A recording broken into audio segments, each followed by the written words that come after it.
going on, guys? Welcome to another episode of Bro History. It's Henry Zamota and Danny Abdel-Jabbar. What's up, brother? Chilling, man. As per usual. How about yourself? I'm doing pretty well. We just realized that this is our 300th episode. Yeah, time flies, man. And I had no idea. So it's 300 episodes in like 2.5 years? No, excuse me, 6.5 years? What am I talking about? Well, usually we do something. We're like, oh, it's our 200th episode. We got to do something funny and cheeky on that episode. I guess we've done so many that they just start blending together. Maybe we'll do something for 500. I'll see you in a few years. Yeah. We'll do something for 500, but yeah, didn't even realize at all. 300 is like a big number for some reason. It's a big achievement that you've been doing this for so long. So. I mean, we're only 65 episodes away from being able to say you can listen to a Bro History every single day for an entire year and not listen to the same episode. Things to strive for. I wouldn't recommend it, though. I think you would go insane. Yeah, probably. We talk about some dark shit, this episode including. Yeah, so today's episode is going to be, pretty sure it's going to be a two-parter, just because the notes that we've compiled together are almost 40 pages long, and we're not going to be able to get through it in one episode. It will be a 4-hour podcast. So we're going to split it up. And I guess my first question for you, and we were talking about this before we started recording. So there's been something I've been thinking about for a while, and maybe you can help me come to a conclusion or advance my thought on this. What do you think the difference is between an ideological and an ethnic conflict? Talk about a loaded question, man. I feel like that's really tough to answer. I mean, on initial inspection, I feel like all ethnic conflicts are ideological conflicts, right? Because like inherently the nature of any conflict is two opposing things, right? So, if it's an ethnic conflict, it's generally not, unless it's like pure racism or something like that, it's generally not just you're one color, I'm another color, I hate you. It's a matter of ideas that are different, right? I hate your ethnic group because X, Y, and Z, and not strictly because you are that ethnic group. Of course, we see that escalate to that point, like in many cases where you can use the Nazis and Jews as an example, right? Like by the point that we get to the Nazis putting Jewish people in concentration camps, sure, there's a level of just, overt and blatant racism that has no, for some people has no real ideological grounding. But even then you could still ask the question of a Nazi and say, well, why is it that you're putting these Jews in a concentration camp? And they'll probably give you some bullshit around like, oh, they took over the World Bank. They were the reason why we were, we lost the war, or like, they took our jobs, or they name any number of bullshit, reasons that don't really justify what they're doing, but they're reasons nonetheless, right? So I feel like, to answer your question in a shorter way, all ethnic conflicts have to have an ideological component to it, right? So there's a difference of ideas there, but I don't think that you can say the same in reverse, right? I don't think all ideological conflicts are ethnic, right? Because you and I have ideological conflicts on the show frequently, right? We have a difference of opinion about something, and that has nothing to do with either of our ethnicities. What do you think? Well, you have to break down what you see as an ethos. Like, is an ethos something that you really feel in your bones? Like, is that really part of your identity, or is an ethos something that is manufactured by your environment? And ultimately, is it an idea? Is it an imagined community? So if it's an imagined community by its nature, then nationalism is Hmm. an ideology. Right. But I don't know. Maybe it's something that it's kind of like a scary place to put your mind in, because we live in the 21st century. You don't want to be like, well, my ethnic makeup is part of my identity. But I guess a more serious question, or another question, is what do you think is more violent, an ethnic or an ideological conflict? Um, that's even harder to answer. And you I can the my throw in theology as part of an ideology. Yeah, I mean that's hard to say. I'm trying to like rack my brain for like historical evidences here, and I feel like the first thing that my brain jumped to was like definitely ethnic ones, right? Like because you think about any of the conflicts, and it's generally two ethnicities that are belligerent against one another. However, on second thought, keep coming back to the idea that all of them stem from some ideology. So therefore, all conflicts are a conflict of ideology, conflict of ideas. So I want to say ideological, especially then if you're saying that religious conflicts are ideological conflicts, which in truth they are, right? Like my idea of a god, it might be different from someone else's idea of a god, and when those two come at blows with one another, it creates a conflict, and yeah, there's been thousands of years of those kinds of conflicts. So I got to say that the ideological ones are more dangerous. The ethnic ones seem to be a bit newer in that perspective, right? Because um, the ideas of our ethnicity are quite modern. I feel like there are obviously examples to the contrary, right? There are people who claim to have ethnic identities that span thousands of years, Chinese, Jews, you name it. But today, trying to think about like what we're would you consider Americans as an ethnicity?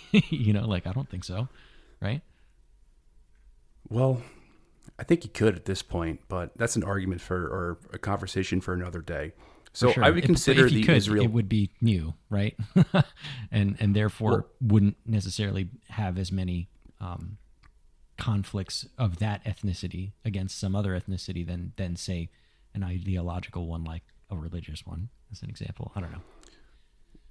then you can go down the rabbit hole and just call a religious conflict a political conflict, because usually when religious conflicts start, their genesis might be a disagreement over like the lineage of Muhammad in the case Mm-hmm. of Islam between Sunnis and Mm-hmm. Shia, Right. or in the case of the wars between Catholics and Protestants. Do you have a direct relationship with God, or should there be a pope and a hierarchy of bishops who, should study and Right. read the Word of God to you so you understand it? Maybe it starts out like that, but the actual conflict in the 30-year war was a political conflict. The war between Sunnis and Shias in Iraq and Syria was a political conflict at the end of the day. It had to do with religious nepotism and political favoritism. The lineage of Muhammad was maybe a motivation for maybe the most extreme religious fanatics.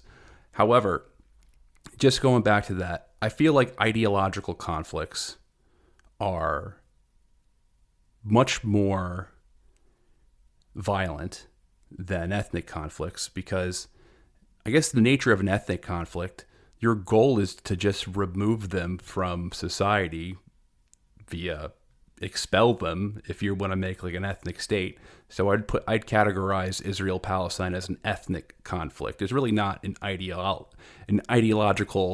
You know, one's not fascist and the other is a communist. They're fighting over land, and it's really ethnic rights is what the root of the problem is.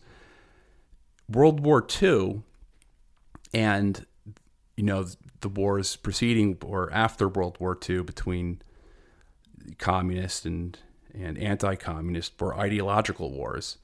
And the reason why I believe that ideological wars are more violent is because in order to win an ideological war, you have to see a human being as vessels for that ideology. And that ideology lives in their minds. So the only way to extinguish it is through extermination, which is what happened in World War II between both the Soviets and the National Socialists and the Third Reich. You know, it really was this battle of ideologies. And then you see a lot of the violent wars after that. I mean, the Korean War was extremely violent. The Koreans are the same people. The North and South Koreans are the same people. Yeah, that's They're really good. fighting over an ideology. Right. So that's a really good point. What makes a lot of people view these conflicts in the realm of like this country or this ethnicity versus that country or that ethnicity. When you know the easy way to look at World War II on the, you know, in many ways is like the Germans versus the Russians, right? Or the Germans versus the British and the U.S. or the Japanese versus the U.S., right? But if on closer inspection, it's actually, you know, this ideology, National Socialism versus communism, or National Socialism versus, you know, democracy, I guess you can call us, right? Or liberalism. I think would be the best way. Yeah. I'm not even saying that as a pejorative. I'm just saying that's how it's accurate, right? Small L. Mm-hmm. But it's whenever I study World War II, I'm always confused. I'm like, where to place, you know, World War II, because in reality, it's everything wrapped into one. It's an ideological war. There's ethnic conflicts. It's all rolled into one giant bloodbath, and hopefully there's a, you know, rhyme or reason why we started this episode off like this. But yeah, it was something I was pondering, and maybe there can be some clarity on it from doing this, because we'll be talking about Yugoslavia a lot, where, you know, I guess the first thing you think of when you think of Yugoslavia is ethnic conflict, but right. All right. Actually, the first thing a lot of people think about for Yugoslavia is what's Yugoslavia. Yeah, what is Yugoslavia? I guess most people don't think about Yugoslavia. Not anymore. Yeah. Today we're going to be talking about the large scale ethnic cleansing campaigns that happened in World War II. And specifically, we're going to be focusing on the Germans. And to get even more specific, we're probably going to be focusing primarily on the Germans in Yugoslavia. And we'll get into that. But just to set the stage. So in the later period of World War II and the years preceding, so mainly, you know, from 45 to 1948 or so, between 12 to 15 million German nationals or ethnic Germans were forcibly expelled out of the various regions that they were living in. So it was the largest transfer of a single ethnic population in modern history. So just to break it down, and these are just rough estimates, but I think most historians agree upon these. So 5 to 7 million Germans were expelled out of the former eastern territories of Germany, acquired by Poland and the Soviet Union. So that includes Prussia. 2 to 3 million Germans were expelled out of Czechoslovakia. 700,000 Romanian Germans were displaced.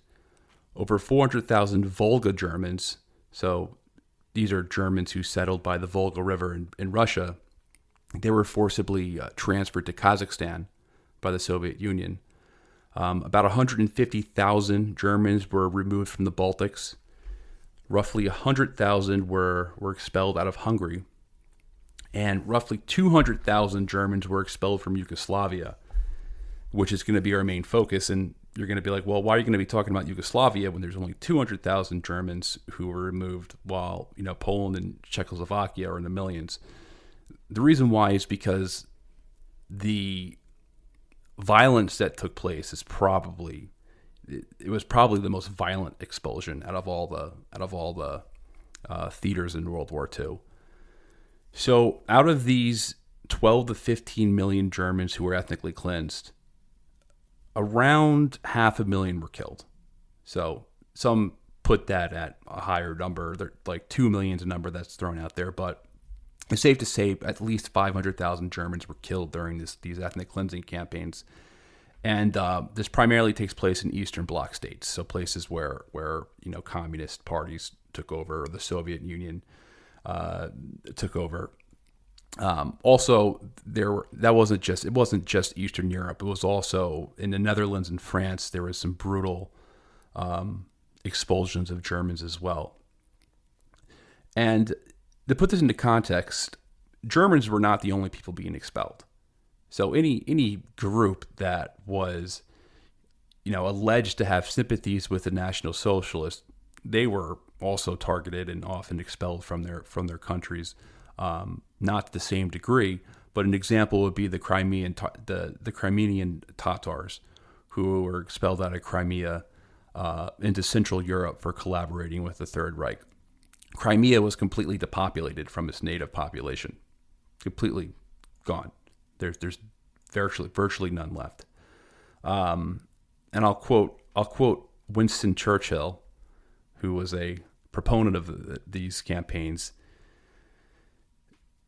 Expulsion is a method which, insofar as we have been able to see, will be the most satisfactory and lasting. There will be no mixture of populations to cause endless trouble. A clean sweep will be made. I am not alarmed by the prospect of disentanglement of populations, not even the large transfers, which are more possible in modern conditions than they've ever been before.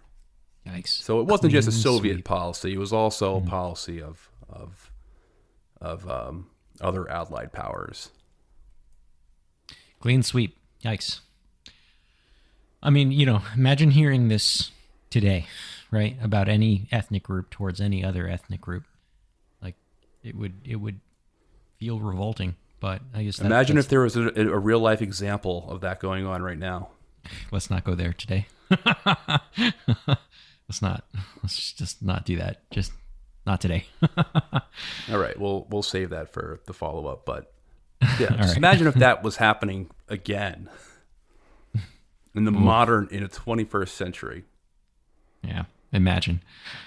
All right, well, let's get back on track. Let's talk about why so many Germans, were living in other states to begin with, because I think for most people who don't really study German history, it's not abundantly clear that Germans were kind of everywhere all over Europe. The modern context of Germany, the state that we know of as Germany today is quite small in comparison to it historically and the areas which German people settled in. So I kind of want to break that out just to give you like some context as like why were there 15 million Germans outside of Germany. So there were German settlements spread out all across Europe. We had Germans living on the Baltic coastline, in Western Poland, in the Czech lands, Slovakia to Slovenia, even Transylvania in southwestern Romania, the Ukraine and the lower Volga region, the basin in Russia. They're pretty much everywhere, kind of spread out all over the place. And also places in the West as well. There's disputed territories in both the Netherlands and France with Germany, which we'll talk a little bit about as we move on as well. But they were kind of everywhere, and that's something important to understand. They weren't. Yeah, and they made their way to South America too. Yeah, well, and they made their way. I mean, how many German? I mean, Germans are were. I don't know if they still are, but Germans at the time of World War II were the largest ethnic group in America. Mm-hmm. Yeah, that's true. Or not? No, I don't know. They were the largest. The largest national heritage was from German-speaking countries. Yep, that's true. So these are people that migrate. Was the point? They go everywhere, right? And that brings up like the question of like ethnicity versus nationality and all that other stuff. But we're just focusing on like German heritage or German ethnic groups outside of the areas which we would typically place a German. Yeah, and I'll add one of the reasons is that Germans are often in demand because Germans, come from industrious backgrounds. So, yeah. They're known to, create economic development opportunities. So Right. oftentimes they're invited into countries. Mm-hmm. And we'll definitely get into that as well. So before the 20th century, these populations were, understood as like local German-speaking inhabitants with strong local and regional identities that were connected to where they lived. So a German in Czechoslovakia was very connected to Czechoslovakia and the lands, and was very integrated in that particular society and cultural identity. However, they just happen to be of German-speaking descent, and they still speak German, right? So that's their ethnic backgrounds. Kind of like in America today, right? We have anything Americans, right? We have ethnic groups of all over the world that are here in the United States. We're nevertheless United States citizens, and might engage in the same way that any United States citizen would, but they have ethnic or cultural backgrounds elsewhere. So that's not a foreign idea. These, they were tied to these regions, and going back centuries, in some cases all the way back to the 1300s. So it's not like a new thing of having a German diaspora everywhere. They're very much a part of the political landscapes in these countries or in these regions that they were in. And before the 20th century, most of the Germans of the East Central Europe areas certainly didn't see the German state that formed in 1871 as like that's their fatherland, right? They were from wherever they were at the time. That's where they considered their home. And Germans have, obviously this long history of migration across Europe that we're kind of painting a picture of. They like you said, Henry, they were often invited, into various European kingdoms for like economic development reasons. In many areas, Germans were often part of the wealthy class, who would have a tremendous amount of political capital. And this kind of starts to change after World War I, when the Habsburgs, the Russian, and the German and Ottoman empires all collapse. And then all these new states like Poland and Czechoslovakia and, importantly, Yugoslavia appear on the map. And before you jump down our throats about Poland not being a state prior to the Polish Republic, the Polish-Lithuanian Commonwealth, the legacy state of Poland, was a multi-ethnic state, just like the rest of these empires, where Poles were only like 40% of the population. So that was a multi-ethnic state as well, where they had to manage different relationships with different groups. Right. The new Poland. The new Polish state that was created afterwards, that was a hyper-nationalist state that was built on a combination of the Polish language and Catholicism. But I just know someone's going to be like, "Hey, what the fuck?" They're in the comments section. Poland is a thing. Yes, Poland is a thing. Okay. Ethnic Germans basically were living, across all of these empires that suddenly, dissolved. And now these ethnic Germans find themselves in a new state that, for the most part, in a lot of these areas, are prioritizing ethnic purity. And the Paris Peace Conference changed everything. Here's a quote that we found from historian Gary Cohen that I think might elucidate us a little bit more on this. So it says, Woodrow Wilson, as World War I approached its end, promised new governments and new borders in Central and Eastern Europe based on the free national self-determination of peoples. But the actual arrangements after 1918 seldom met that standard.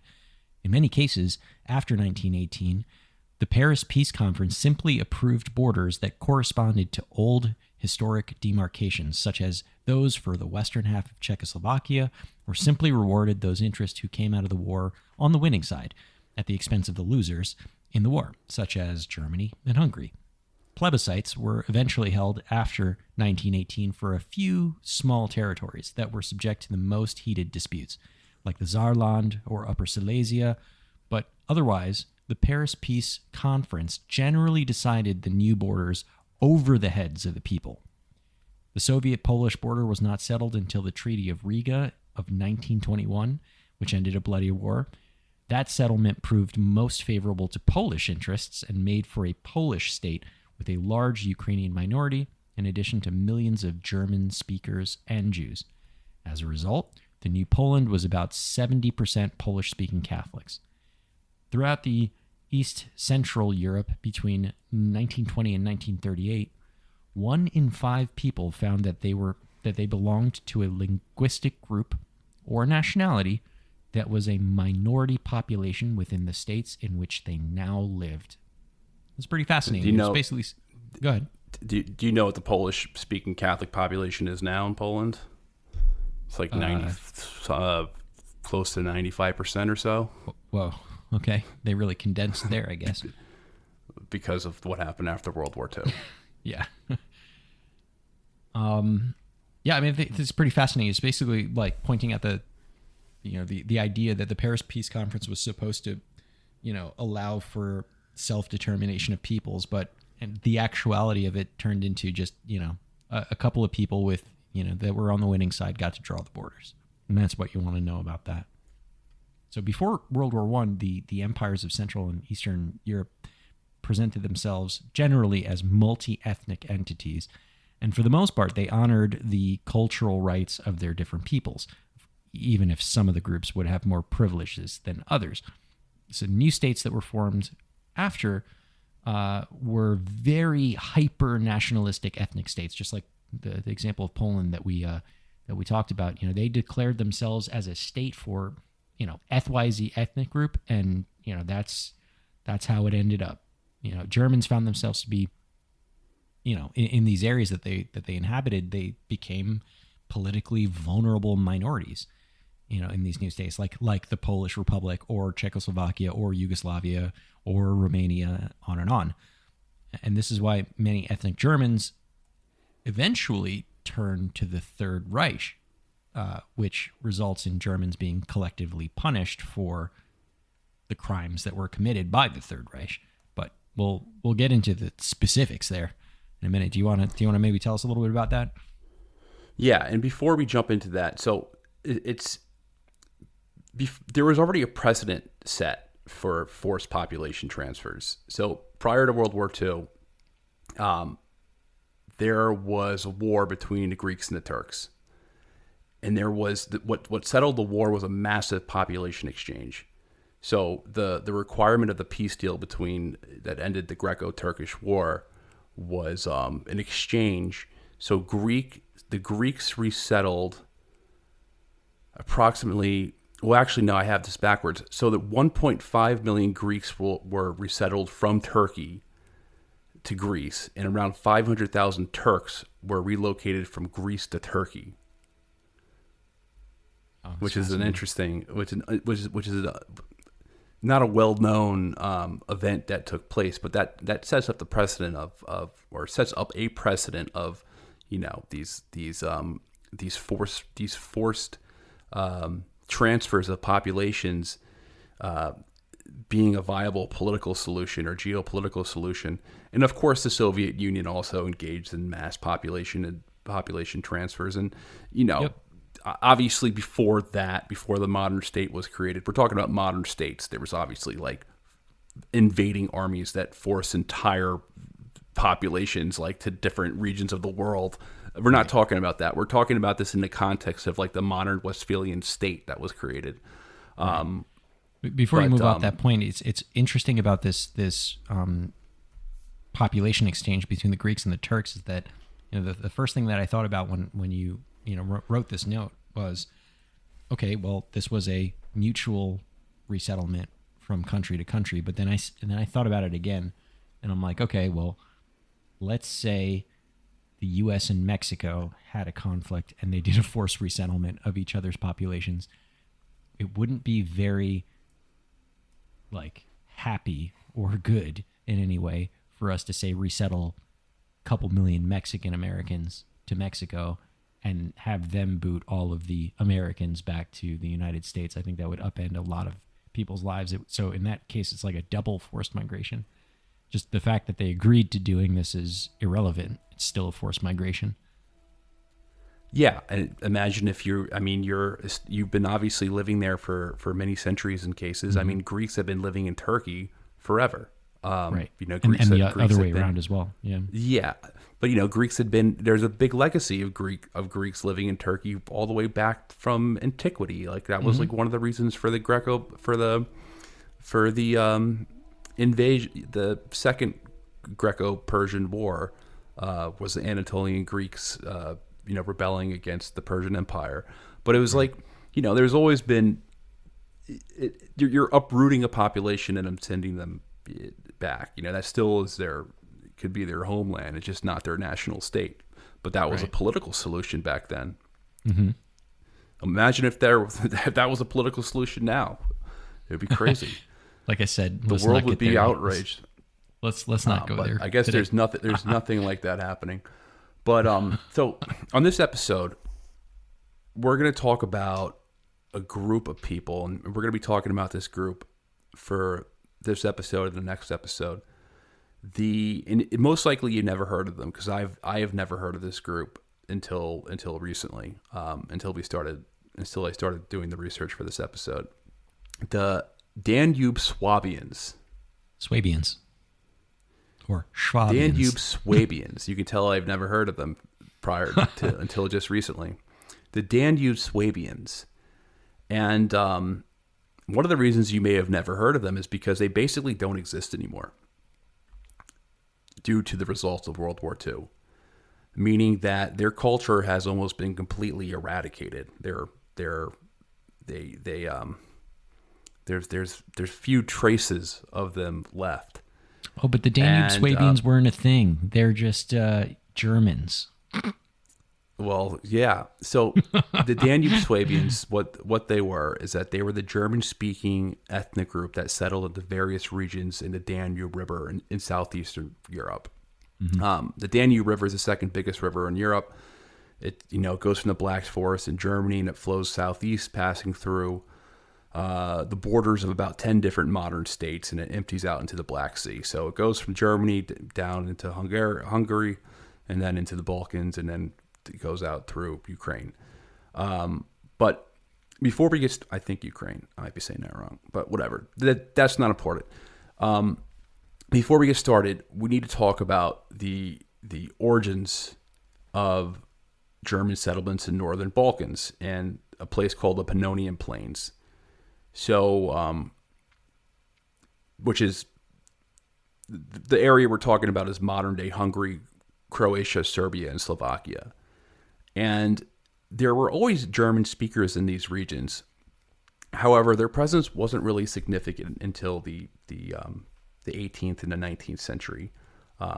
Like you said earlier, like German settlements go back in a lot of cases to like the 1300s through different merchants. But these Germans, they mainly came as a result from specific policies. In the 18th century, the Habsburg Empire would subsidize German settlements throughout its frontier lands. This area, the Pannonian Plains, prior to the 1800s, probably the 18th century, no one lived there because this zone was basically a giant war zone between the Ottomans and the Habsburgs. These plains in Hungary and places like this, these were like these giant super highways where invading armies would come from. So no one lived there. Super flat, super easy to move. Yeah, you would be captured and taken back into the Ottoman Empire and made into a janissary. So as the Ottoman Empire starts to decline and slowly lose its influence throughout Europe, the Habsburg Empire absorbs a territory known as the Banat. And the Banat is... I just need a drink of water real quick. Ooh, my throat just got dry out of nowhere. The Banat is the eastern regions of the Pannonian Plains, where Serbia, Hungary, and Romania meet. When the Habsburgs take control over the Banat, they find that it's almost completely depopulated and underdeveloped due to previous wars between Austrians and the Turks. So the Habsburgs, they repopulate the region with Germans for them to, develop the area with industry and agriculture and things like that. Also, they were there to serve as a garrison against the Ottomans. Another reason why the Habsburgs subsidized German settlements throughout the empire was to wane the influence of other ethnic groups in the empire. Because remember, Austria-Hungary is a multi-ethnic political unit.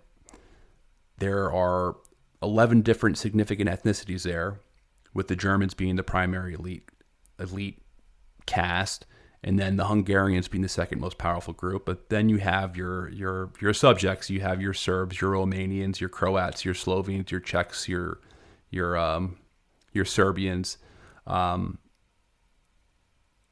They were the minority groups.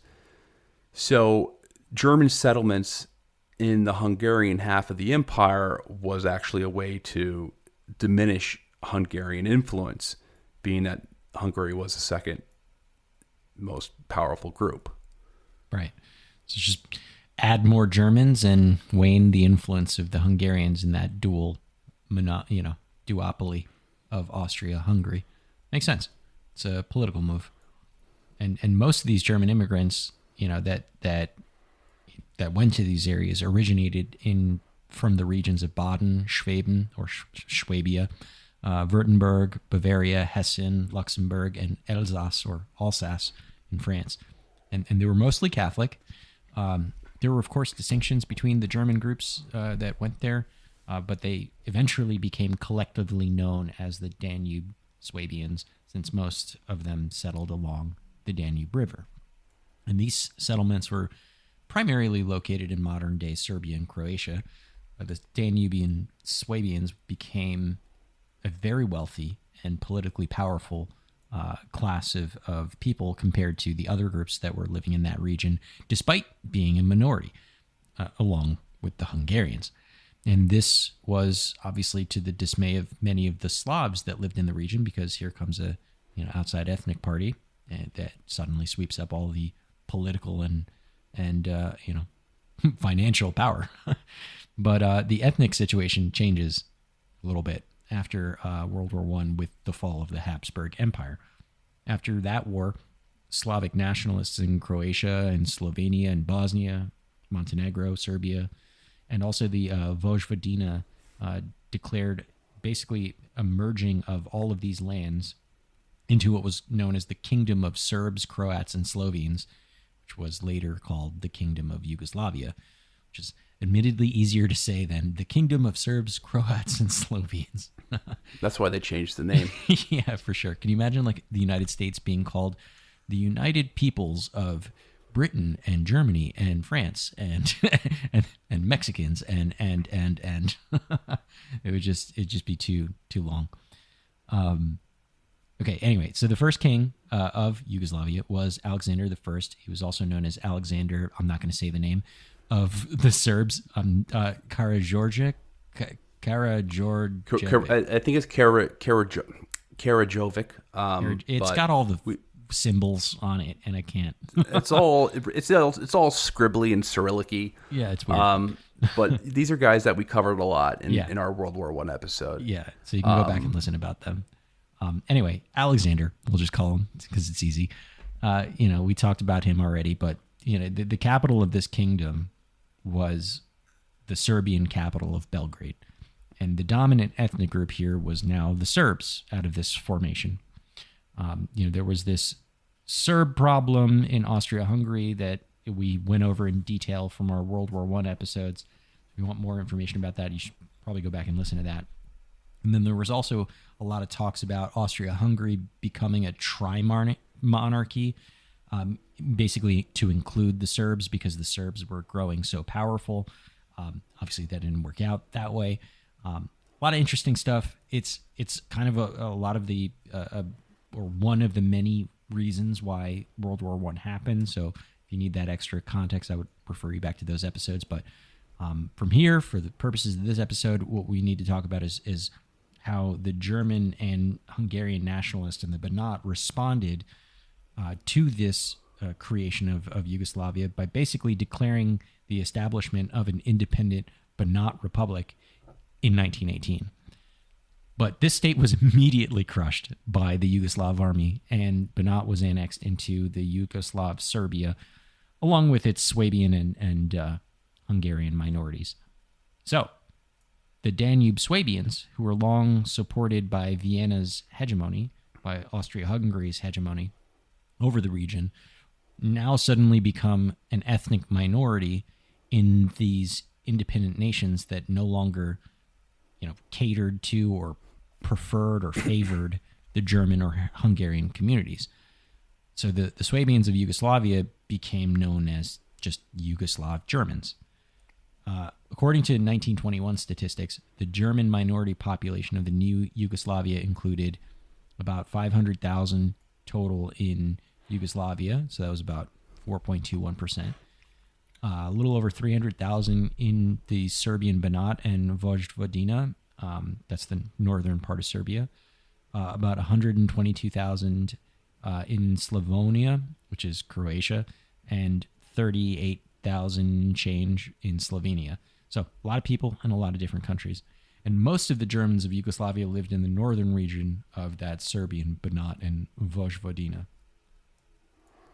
Yeah. So remember that when this happens, so when these Germans become a minority in Yugoslavia, without the direct backing or subsidies from the Habsburg Empire, they were far wealthier than the other minority groups in Yugoslavia.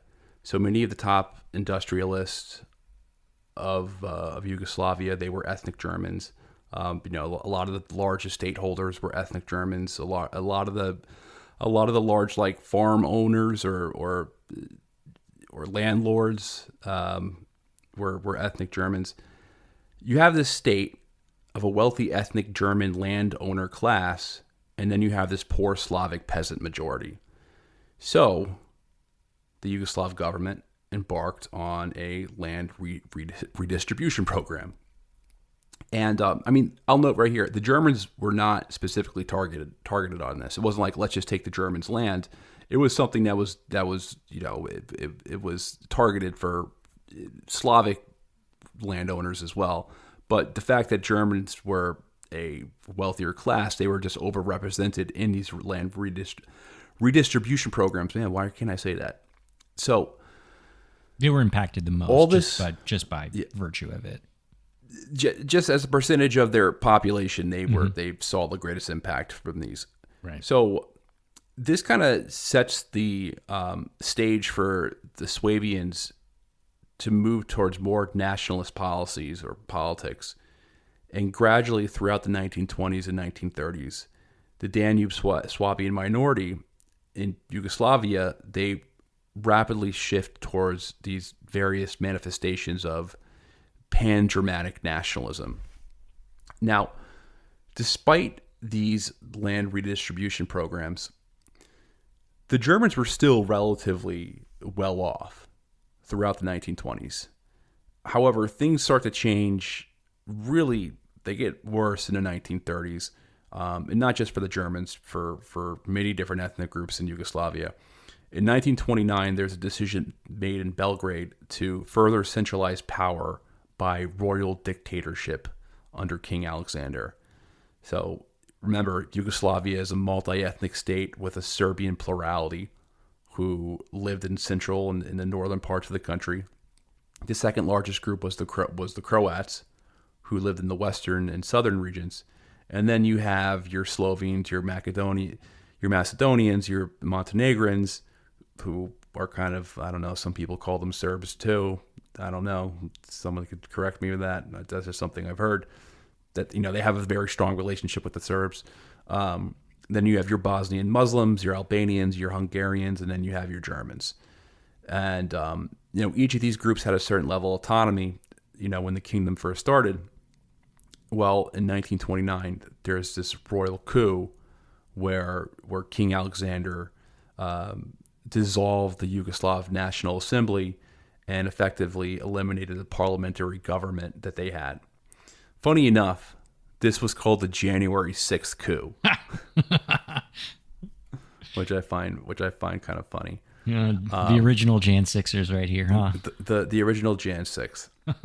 So one of the justifications for this centralization of power was to ease ethnic tensions, because remember, a lot of these ethnic groups were formerly, I don't want to get bogged down into like the early 20th century, the late 19th century, but all these groups were effectively at one point controlled by the Ottoman empires. And, when the Ottoman Empire imploded, they all had their ideas of national sovereignty, and then the Austro-Hungarians annexed part of the territory, and it just kind of creates a fervor of nationalist sentiment.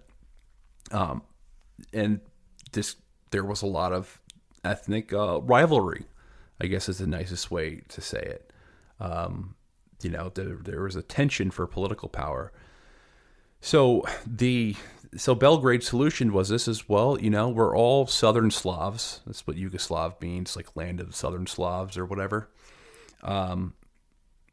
We're all Yugoslavian now, so there's no need to have ethnic conflict anymore. We're all Southern Slavs, so let's just get over it. Let's put our differences away and let's contribute to this new national identity. So there's no Croats and Slovenes anymore. Just everyone's Yugoslavian. That was their solution. That was a solution. It's not an alien solution either, because that's literally the same thing is happening and has been happening in the United States for quite some time. So it wasn't a crazy idea. It's a good comparison. It's like, why don't we melt all these cultures together into one thing? Mm-hmm. But the difference with the U.S. and Yugoslavia is that the U.S. is these ethnic groups have been there for much longer periods of time. They also chose that, right? There wasn't like a king in the United States that just up and decided that we're all Americans now. Like we all chose that, and everyone who emigrated to the United States chose to be a part of that multi-ethnic or just one thing Americans. In this case, Alexander was just like, fuck it, you're all Yugoslavian now. There is no Croats. There is no Slovaks. Well, another thing, with the United States, immigration has always been in stages. So there's always been like these periods of time to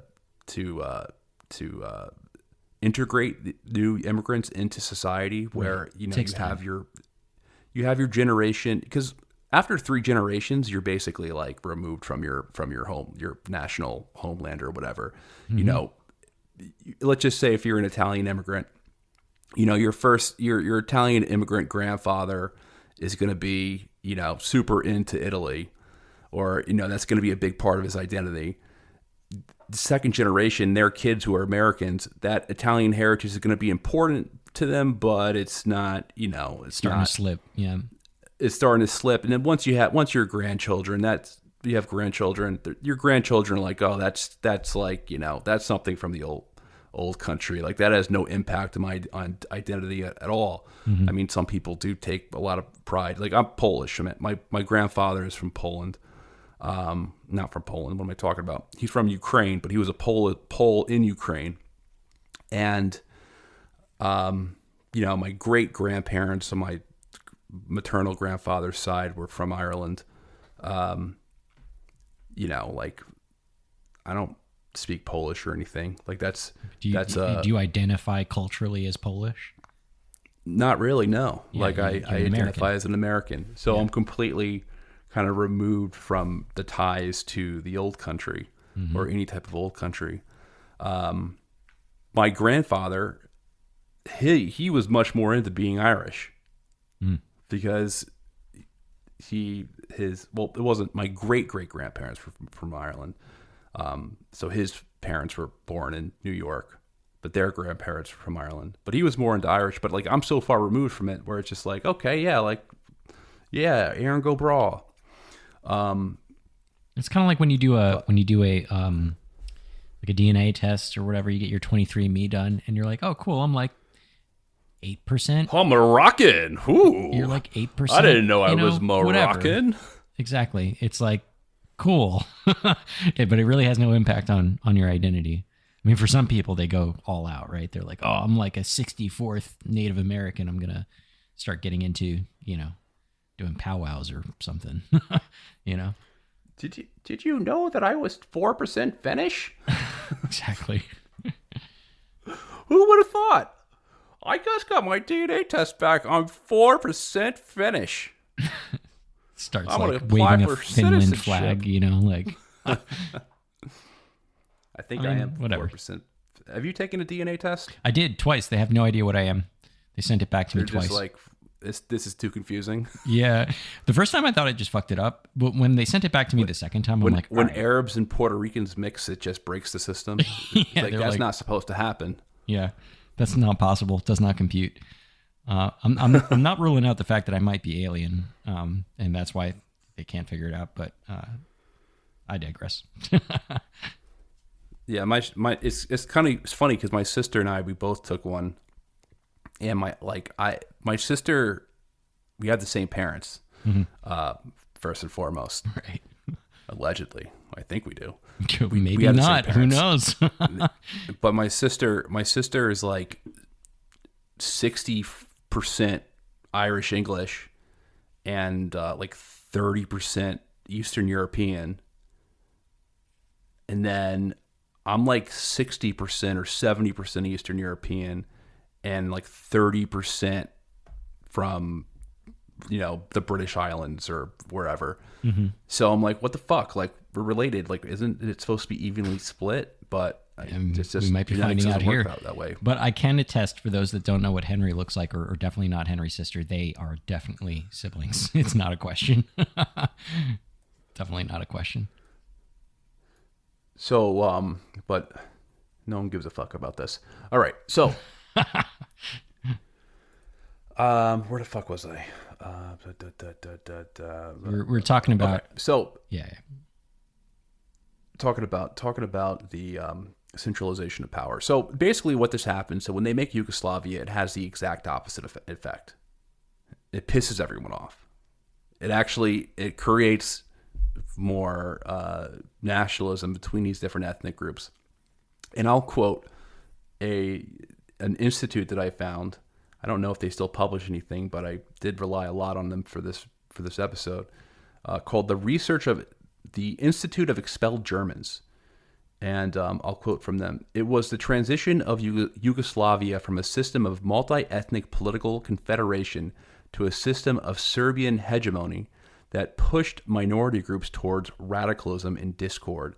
The Danube Swabians, like the Croats and Hungarians, rapidly began to separate themselves from integration from Yugoslavia and joined political movements that directly addressed their greatly stymied cultural interest. Like the Sudanese Germans in Czechoslovakia, radical pro-German movements that espoused German nationalism became far more relevant to Yugoslavs Germans than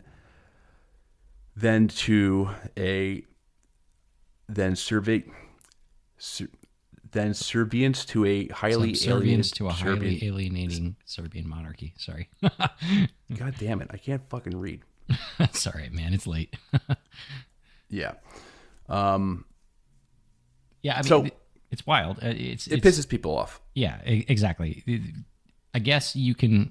It's hard to psychologize what was going through King Alexander's head, in doing this, but being 2020, hindsight that is, he tried a thing to get rid of this ethnic tension and just made it worse. And prior to Belgrade centralizing these powers, the German parties, and also just a note before we get into it, King Alexander is assassinated. Oh yeah, he was killed. In 1934 by Croat nationalists from Bosnia. Mm-hmm. So, and it's like, we've actually talked about this in other episodes because it's like a really, really bizarre footage of it. Like, this, him together with a French diplomat were assassinated, and it's caught on film. Yeah. And there's literally somebody doing like a play-by-play. It's like, oh, look at the king of Serbia is coming out of his car. Or no, the king of Yugoslavia is coming out of his car with a French diplomat. And he's walking down in his royal prestige. Oh, he's been shot. That's how he's been shot again. He's been shot. The king.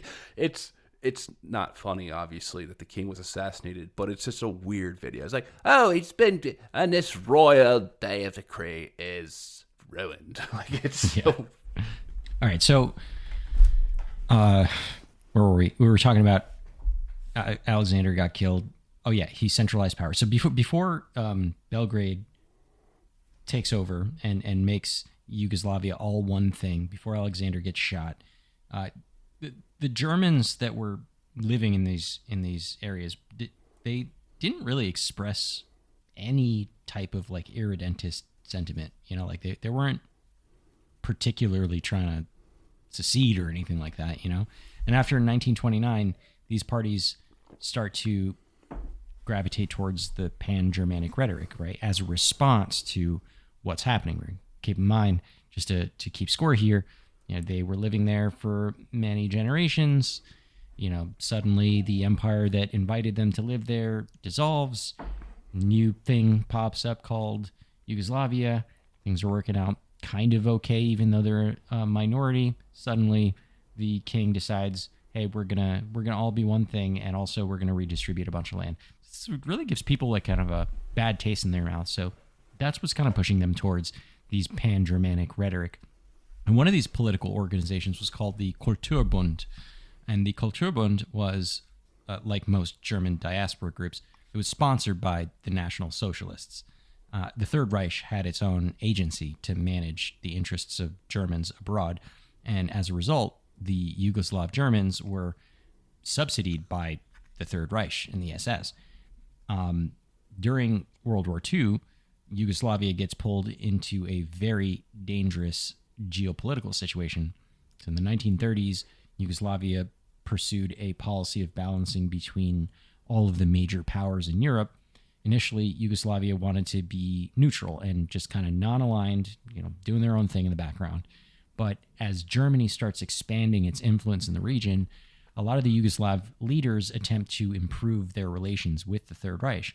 And for Germany, keeping lid on the simmering tensions in the Balkans was a pretty high priority. They saw an issue coming a mile away. They were very eager to prevent any kind of disturbances in the region, both to prevent further Soviet encroachment and to retain German access to the oil from Romania. And that was obviously super important for their war machine. The Yugoslav monarch, he enters a tripartite act on March 25th, 1941, and then just 2 days later, there's a coup, and the Serbian nationalists, sponsored by the British, remove the Axis-aligned government. That coup resulted in the establishment of a new Yugoslav government that was anti-Axis. And Hitler responds like snap decision by declaring war on that new government and invading Yugoslavia. And it takes German army maybe 2 weeks to conquer the entire government. Yeah, go ahead. So Germany, Yugoslavia takes a non-aligned stance. They start to open up to the idea of working with Germany. They enter into the pact with Germany, Italy, and Japan. And then 2 days later, there's a coup. And the coup is from Serbian nationalists who are sponsored by the British. Right. And, you have to understand where the British were here. I don't know if the British were trying to bog them into a quagmire, which we'll get into, or what the motivation is. Obviously, at this moment in 1941, this is 3 months prior to the Operation Barbarossa. So right. They're very much alone, fighting the Germans. Right. So and then Hitler goes nuts, and he's just like, "Fuck it, we're going to war." And he does this kind of like randomly, not randomly. It was with cause, but certainly a decision that happened very, very quickly. And given that the German army was able to conquer all of Yugoslavia in 2 weeks, I mean, for Hitler, I mean, that's a kind of like a win there. And a lot of historians argue that Germany was actually reluctant to invade Yugoslavia, but they were pressured by the Axis powers, Bulgaria, Hungary, and Romania. And the Balkans was basically a very strategic position for the invasion of the Soviet Union in June of 1941. So taking over that land was kind of important, and keeping a lid on that was super, super important. Also, there's all of these simmering tensions in the Balkans it was just a tinder pot waiting to explode here. So, the Germans wanted to prevent some shit going down in the region, both so that the Soviets couldn't do anything about it, and also, again, to keep access to the oil in Romania. Now, what throws the Italians were already fucking things up too. Exactly. So Italy had invaded Greece in 1940, and Hitler was upset about it. They were the Third Reich was like, this is not like, please do not do this. Please do not do this. Like this is just going to cause all sorts of problems for us. Mussolini did it anyway. And basically what happens is that they invade, because the Italians, they had occupied Albania since like, man, I forget what year they started occupying Albania. I think like 2 years prior, since like 1939. Mm-hmm. And what they did is that the Albania was like their where their base of operations was. Mm-hmm. So Greek is all mountains, so they go up to Greece, and they can't really handle the terrain, and they're pushed back, and the British are supporting the Greeks as well. So they pushed the Italians back into Albania, and then Germany's that's when Germany really gets involved in that region, even prior to the invasion of Yugoslavia, because they invade Greece. But the Italians also were like a big factor in the reason for Germany going in. Why the Third Reich. Mm-hmm. But we can get let's not get stuck in the details of this, because we won't get to the point. What we need to know about that invasion is that it leads to Yugoslavia being carved up between the different Axis powers from 1941 to late 1944. And then we have a new Yugoslav king, Peter II. He was thrown into exile as a result. Bulgaria seizes Macedonia. Italy annexes Slovenia, Montenegro, and the coastline of Bosnia and Croatia, so Dalmatia. And Germany Germany occupied Serbia proper. So if we recall those regions that we were talking about earlier in the show, the Banat and the Vojvodina regions of northeast Serbia, where most Yugoslavs, like the Yugoslavian Germans, lived, those parts of the territory were absorbed into Axis Hungary.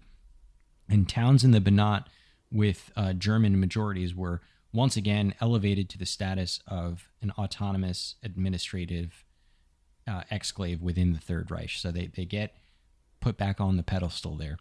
And they become a puppet protectorate regime that was set up under the German direction in Belgrade.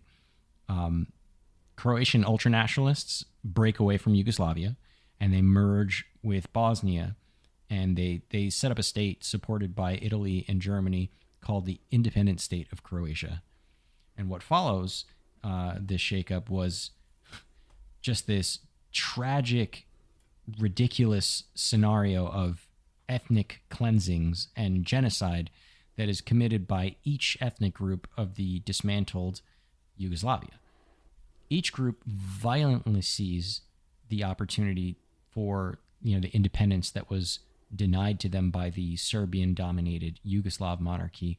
So Serbs, Albanians, Croats, Bosnians, Muslims, Orthodox, Catholics, Swabians, Hungarians, Communists, on and on and on, as well as the Third Reich.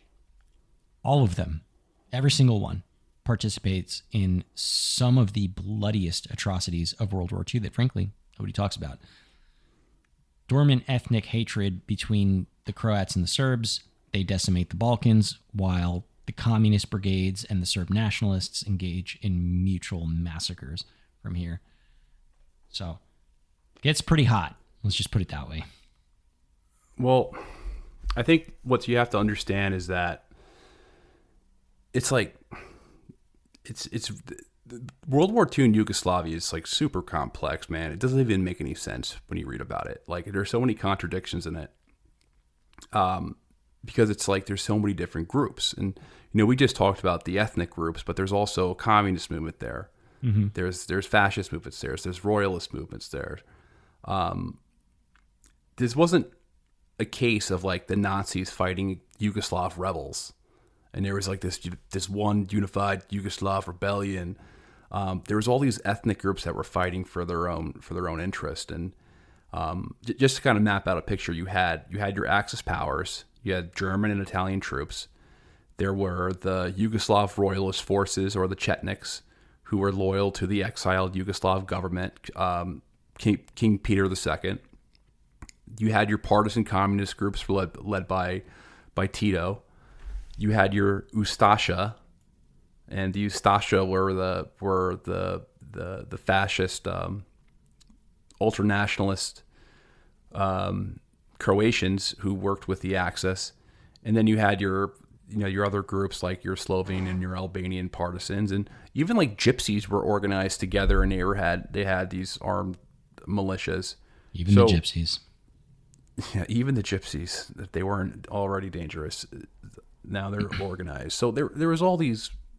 It was all. I mean, the situation was fucked. Like that's like the only way to really say it. And throughout the war, with the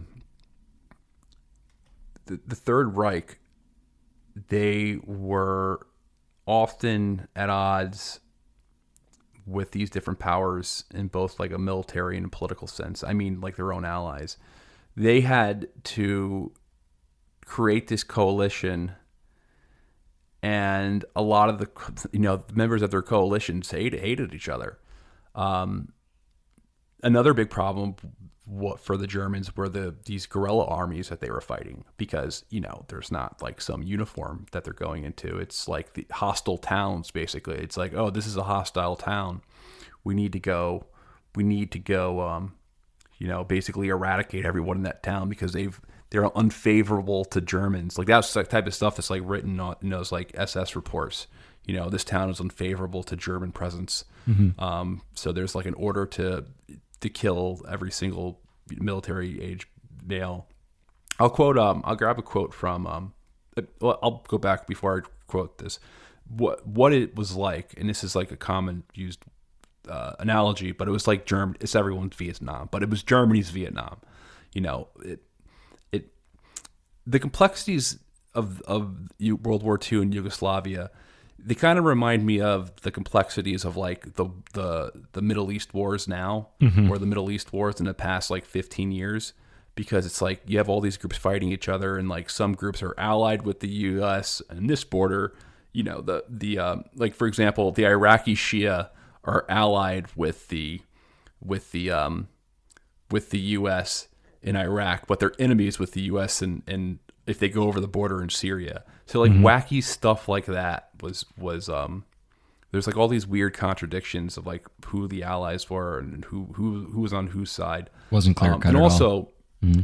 And also the German divisions that were down there, they were they weren't the main guys. The main guys were fighting on the Eastern Front. They were fighting the Soviet Union. I'll read from historian Elliot Cohen. So most of the German divisions in Yugoslavia were severely understrength, with as little as 1/3 the normal complement of men and equipment.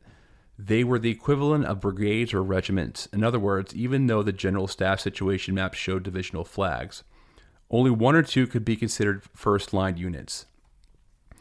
The rest were, by the German evaluation system, second or third line units composed of older or disabled men, and in many cases, not of Germans at all, but of demoralized auxiliaries from the Third Reich, with communist and nationalist opponents concluding local truces to fight each other. Throughout the war, the German held on to what they wanted most: the large cities, the railroads, the industrial centers. So the Germans would often lead these occupation duties to other Axis powers, including Croatia. Mm-hmm. Other formations were locally recruited Germans, but then you also had your Croat and your Ukrainian legions with the German army, and you had your regional Swabian recruits in the SS. But before we get into the Germans that joined the Third Reich, a way to look at the way that Hitler kind of envisioned World War II and his coalition was this like pan-European army that was fighting a crusade against the Soviet Union. because under that, I mean, there's so many divisions. If you look at the SS, there's like so many divisions that you've never heard of, like the, the Moroccan division of the SS, and it really was, there was a million Russians who fought with the Wehrmacht, or fought on the side of Germans, and these were Russians who were obviously had an axe to grind with the Soviet Union. So, I mean, in this sense, it really is like an ideological war, going back to our theme. Right. You have all these different groups that are basically joining a crusade against communist Marxism, and but then it also is an ethnic war at the same time, because all these groups still hate each other. Right. It's on ethnic lines. It's like really hard to conceptualize and to understand. And I feel like, we obviously can't do it justice. It would just take years and years of studies to really get a grasp on this theater of the war. So, going back, going back to the Swabians. So the Swabians are drafted into the German military, and they're placed under the SS division Prince Eugen. You're a German speaker. Am I pronouncing that right? Eugen. Eugen is fine. Prince Eugen, which is led by it's led by a Transylvanian Saxon named Arthur Fleps. And Prince Eugen is a very brutal SS unit. They were created for these anti-partisan insurgencies. So, for example, some of the policies that they had is that a lot of the partisans were Serbs. So they had issued decrees that for every ethnic German or civilian that was killed by a Yugoslav partisan, they would go and kill 100 Slavic civilians. That would be the reprisal for it. Mm. So as a result of this, a lot of these Slavic towns in Yugoslavia are just burnt to the ground, and all their inhabitants are executed. So any signs of hostility, if there's a hostile population, just go kill everyone. That's the only way to settle it. Can you imagine if that was happening now? What would our response be? Yeah. But again, let's not go down that line. Yeah, good thing. So I got something from, I have a testimony from the Nuremberg trials, and I want to just make the disclaimer. This testimony is from the Yugoslav State Commission, and it's signed and written by socialist leaders, but I'm sure this is not completely made up. I'm going to read the quote, and this is about the SS division just mentioned, the Prince Eugen, which was the primary recruiter of Swabians, so Yugoslav Germans. The various German divisions operating in the area of occupied Yugoslavia mark their path by traces of devastation and annihilation of the peaceful population, traces which will testify to the criminal character of the German conduct of the war for many years to come. The operation of the German divisions were in reality punitive expeditions. They destroyed and burned down whole villages and exterminated the civil population in barbarous manner without any military necessity whatsoever. The 7th SS Division Prince Eugen is famed for its cruelty. Wherever it passed through Serbia, through Bosnia, through Herzegovina, through Lika and Banija, or through Dalmatia, everywhere it left behind scenes of conflagration and devastation in the bodies of innocent men and women and children who had been burnt in the houses. At the end of May 1943, the Prince Eugen Division came to Montenegro, to the area of Nitzik, in order to take part in the 5th enemy offensive in conjunction with the Italian troops. This offensive was called Action Black by the German occupying forces. Proceeding with Herzegovina, parts of the division fell upon the peaceful village of the Nitzik district. Immediately after its invasion, this formation, opening fire with all of its arms, commenced to commit outrageous crimes on the peaceful villages for no reason at all. Everything they came across, they burnt down, murdered, and pillaged. The officers and men of the SS Division Prince Eugen committed crimes of an outrageous cruelty on this occasion. The victims were shot, slaughtered, and tortured or burned to death in burning houses. Where a victim was found not in his house, but not on the road or in the field some distances away, he was murdered and burned there. Infants with their mothers, pregnant women, and frail old people were also murdered. In short, every civilian met with by these troops in these villages was murdered. In many cases, whole families who, not expecting such treatment or lacking the time for escape, had remained quietly in their homes, were annihilated and murdered. More families were thrown into burning houses, and in many cases, and thus burned.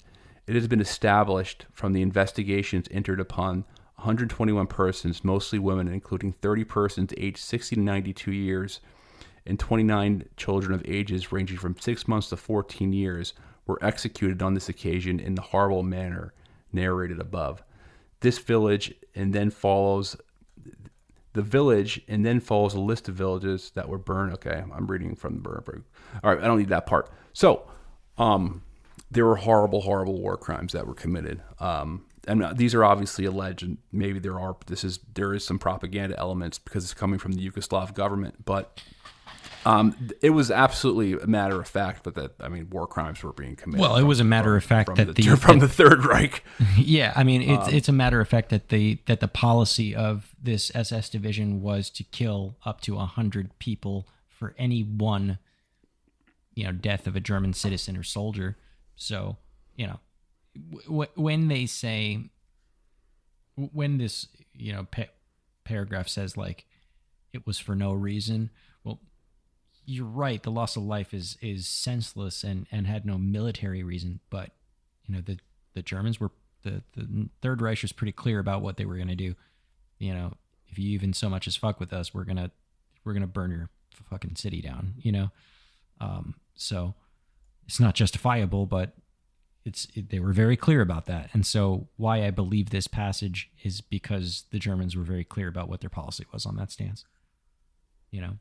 I also note that the war crimes that were committed by the Croats were particularly important in relation to the fate of the Swabians, because both of the two were depicted after the war as complicit Nazi belligerents. In other words, the Croatian nationalists who adopted their own rendition of racialism and Aryan identity, they independently persecuted or murdered a higher percentage of its population in mob killings and in Croatian concentration camps than any other Axis country.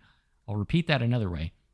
These Croatian nationalists that spring up later killed more people as a proportion of their population than any other Axis country, including the Germans. Now, according to the German political scientist Stefan Wolf, it has been estimated that 1/3 of the 2 million Serbs in Croatia's southeastern region of Krajina and eastern Bosnia were executed. 1/3 were forcibly assimilated and converted to Croatian Catholicism, and 1/3 were expelled. 75% of Croatia's Jews, or 30 to 40,000, died during the war. So, these atrocities that the Croats were doing were so drastic that even the SS, the guys who we just talked about burning a whole village down, those guys were shocked at how bad these Croatians were. And they try to apply pressure on the Croatian nationalist groups to slow down and don't further radicalize the communist partisans that were against them. Wehrmacht General Edmund Glaise von Horstenau, reported the following to the German High Command, or the Oberkommando der Wehrmacht. He said, "Our troops have to be mute witnesses of such events. It does not reflect well on their otherwise high reputation. I am frequently told that German occupation troops would finally have to intervene against the Ustase crimes. This may happen eventually. Right now, with the available forces, I could not ask for such action. Ad hoc intervention in individual cases could make the German army look responsible for the countless crimes which it could not prevent in the past." So, by the way, the word Ustaze is the Croatian group that we're talking about. That's their formal name. And so, in another report, a Gestapo report to the Reichsfuhrer, Himmler, which was dated on February 17th, 1942, stated that increased activity of the bands of rebels is chiefly due to atrocities carried out by the Ustaze units in Croatia against the Orthodox population. The Ustaze committed their deeds in a bestial manner, not only against males of conscript age, but especially against helpless old people, women, and children. The number of Orthodox that the Croats have massacred and sadistically tortured to death is about 300,000. So what's wild is, there's obviously the pot calling the kettle black here, right? When the SS are the ones saying like, hey, these guys are fucking crazy, right? They're killing everybody indiscriminately. Obviously they were doing the same thing. But for someone who I think everyone would agree is like evil, like a group that's just doing some evil shit, to say that some other group is doing even more evil shit, that means that they're doing some fucking evil shit, So it's crazy. Yeah, it is. It was quite bloody, and just to add, and I think this is where we're going to break this episode out, because we're at an hour and 20 minutes, and we have a shitload more to go. So we're going to save the second part of this, where basically the end of the war and ultimately the fate of the Germans as a reaction to the Axis invasion, for the next episode, and it is quite awful, the testimonies that come from German refugees. But I just want to be clear, in Yugoslavia, the Third Reich and its collaborators were not the only groups that were committing horrible war crimes. These were the Chetniks were committing horrible crimes. Like I was talking about the complexity of the war. The Chetniks were the royalist groups, and it kind of resembled how the relationship between how the Chinese Civil War or the Sino-Japanese War, it has those elements to it, because you have groups that are both opposed to the Germans, but then also opposed to each other. When I'm saying the Chetniks and the partisan communists, they both opposed the Germans, but they both hated each other. But then they both collaborated with each other in some cases against the Germans, and then in some cases the Chetniks would collaborate with the Germans against the partisans, and then in some cases the Wehrmacht would be supporting one group of Chetniks, and then the SS would be supporting another group of Chetniks, and then they would be fighting each other. It's just insanity. There were cases where like the SS and the Wehrmacht were like supporting, or like the German military were supporting different groups that they were allied with, and they were fighting each other.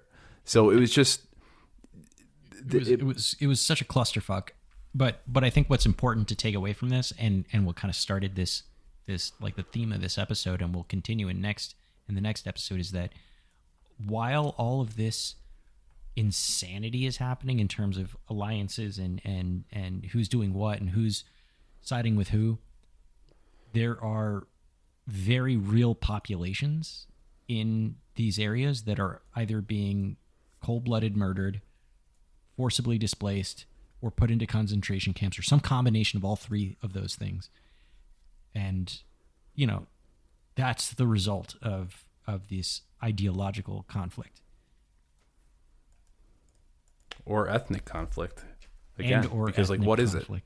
Because I feel I like we still haven't that resolved. All ethnic conflicts are ideological conflicts by nature, but not all ideological conflicts are ethnic. So it's like. Well, I feel like the we haven't come to the resolution of whether ethnic or ideological wars are more violent. But I guess in this case, what makes it so confusing, it's everything wrapped into one. It's ethnic conflict with ideological overtones, and then Theological, because there's elements Serbs, in there. because Yeah. there's also Serbs.